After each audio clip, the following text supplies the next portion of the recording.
Suddenly my MITV remote is not working. I check to press all the buttons on the remote on the MITV, but the TV does not respond. There are two reasons why the TV remote may not work. One is your software and the other is hardware. First, check if your remote batteries are charged. If there is no physical damage on remote,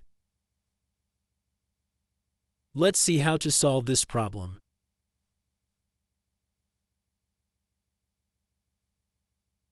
Press and hold the Home key and Me key together.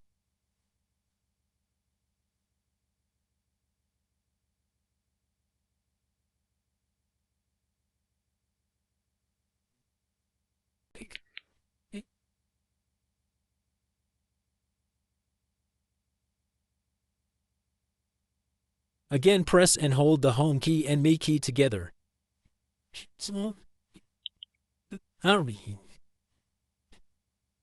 That is the mouse. Now you remote connect with YouTube. Fix if you want. Did you more? Follow my bus. Fix if you want. Did you more? Follow my bus.